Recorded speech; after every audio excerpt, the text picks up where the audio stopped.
So PCOD అని మనం చాలా వింటూ ఉంటాం. నీటి బుడగల సమస్య. పీసీఓడి ఉన్నప్పుడు ఒబేసిటీ ఎక్కువ ఫామ్ అయ్యే ఛాన్సెస్ ఉంటుంది.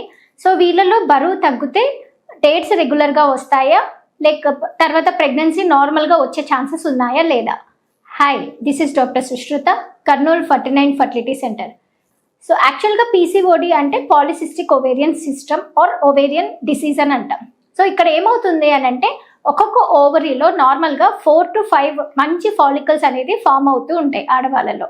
కానీ ఏమవుతుంది ఇక్కడ కండిషన్ ఏంటి అంటే హార్మోనల్ ఇంబ్యాలెన్సెస్ వల్ల పీసీఓడిలో మోర్ దాన్ 10 ఫాలికల్స్ లేకపోతే మోర్ దాన్ 20 ఫాలికల్స్ అనేది మనం చూస్తూ ఉంటాం ఒక్కొక్క ఓవరీలో. కానీ ఏంటి అని అంటే దానికి కావాల్సిన కరెక్ట్గా రెగ్యులర్గా పీరియడ్స్ అనేది రాకుండా ఉంటుంది, ఓవ్యులేషన్ అనేది సరిగ్గా జరగకుండా ఉంటుంది. సో ఓవ్యులేషన్ అనేది సరిగ్గా జరిగితేనే పీరియడ్స్ కూడా కరెక్ట్గా వచ్చే ఛాన్సెస్ ఉంటాయి. సో ఓవ్యులేషన్ బాగా ఉంటేనే ప్రెగ్నెన్సీ అనేది కరెక్ట్గా ఫామ్ అయ్యే ఛాన్సెస్ ఉంటుంది. సో ఈ రెండిట్లో ప్రాబ్లం వచ్చేది ఓవ్యులేషన్ సరిగ్గా లేకపోవడం వల్ల. సో ఆడవాళ్ళకి డేట్లు కరెక్ట్గా రాకపోతే ప్రెగ్నెన్సీ అనేది చాలా కష్టంగా ఉంటుంది. ఒకవేళ డేట్లు కరెక్ట్గా వచ్చిన తర్వాత కూడా పీసీఓడిలో ఏమవుతుంది అని అంటే ఫాలికల్స్ నంబర్ ఎక్కువ ఉండడం వల్ల వాళ్ళకి కావాల్సిన అంటే ఆ ఓవ్యులేషన్కి కావాల్సిన హార్మోన్ అనేది సరిగ్గా లేనిప్పుడు ఓవ్యులేషన్ జరగడానికి ఇబ్బందిగా ఉంటుంది.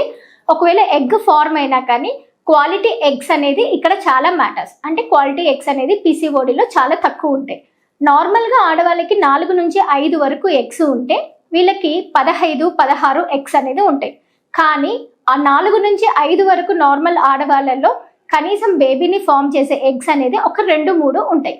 కానీ పీసీఓడిలో అన్ని 15-20 ఫాలికల్స్ ఉన్నా కానీ బేబీని ఫామ్ చేసే ఎగ్స్ అనేది చాలా తక్కువగా ఉంటాయి. కౌంట్ చేయాలని అనుకుంటే 4 to 5 వరకే ఉంటాయి.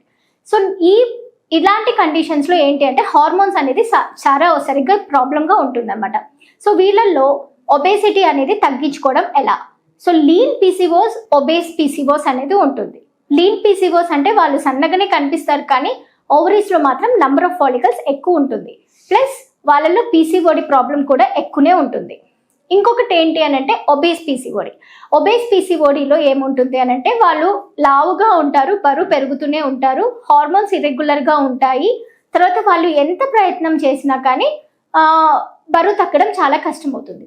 సో అందుకని నీటి బుడగల సమస్య ఉన్నప్పుడు ఎర్లీగా డయాగ్నోస్ చేస్తే అంటే 13 నుంచి 14 సంవత్సరాల తర్వాతనో పీరియడ్స్ ఇర్రెగ్యులర్గా అవుతుంది అంటే స్కాన్ చేయించుకోవడం వల్ల మనకి ఫాలికల్స్ ఎక్కువ ఉన్నాయా అనేది తెలుస్తుంది.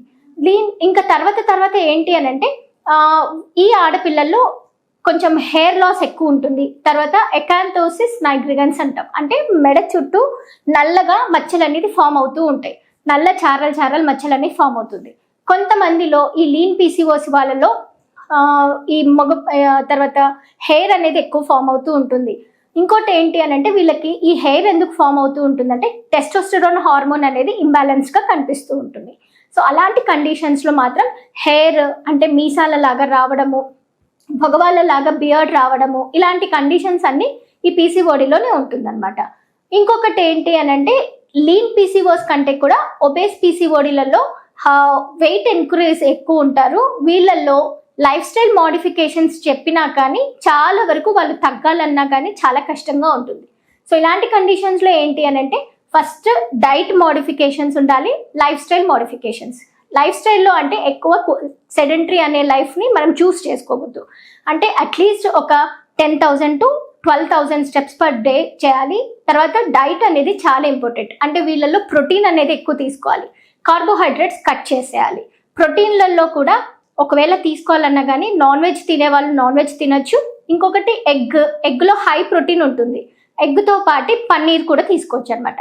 ఇంకా మామూలుగా ఒకవేళ వెజిటేరియన్స్ అనుకోండి, వెజిటేరియన్స్లో ప్రోటీన్ ఫుడ్ చికెన్ అలాంటివి తినలేరు కాబట్టి వాళ్ళు ప్రోటీన్స్లో ఎక్కువ సలాడ్స్ అనేది చూస్ చేసుకొని దాంట్లో రాజ్మా గింజలు, తర్వాత అనప గింజలు, అట్లాంటి గింజలు లాంటివి తీసుకుంటే దాంట్లో హై ప్రోటీన్ అనేది ఉంటుంది.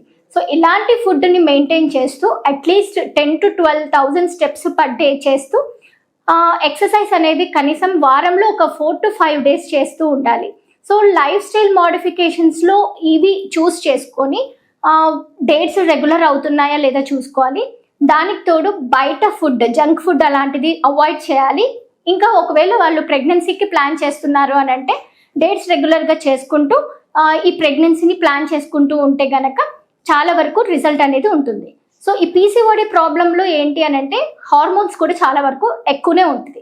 సో వీళ్ళల్లో ఆ హార్మోన్ ఇన్సులిన్ అనే హార్మోన్ ఏమన్నా ఇర్రెగ్యులర్గా ఉందా అది చెక్ చేసుకోవాలి. ఇంకా ఇలాంటి కండిషన్స్లో ఏంటి హార్మోన్స్ పీసీఓడి ఎప్పుడు కూడా ఒక చైన్ సిస్టమ్ లాగా ఉంటుంది అనమాట. పీసీఓడితో పాటు థైరాయిడ్ హార్మోన్స్, ప్రోలాక్టిన్ హార్మోన్స్, తర్వాత సీరం ఇన్సులిన్ ఇలాంటివి రైజ్డ్ అయ్యి ఉంటాయి. ఇవన్నీ అడ్జస్ట్ చేసుకుంటూ మెడిసిన్స్ యూస్ చేసుకుంటూ కంట్రోల్ చేసుకుంటే మాత్రం పీసీఓడి ఉన్నప్పుడు అటు డేట్స్ రెగ్యులర్గా చేసుకోవచ్చు. ఇంకొకటి ఏంటంటే ప్రెగ్నెన్సీకి ప్లాన్ చేసుకోవచ్చు. థ్యాంక్ యూ అండి. చాలాసేపు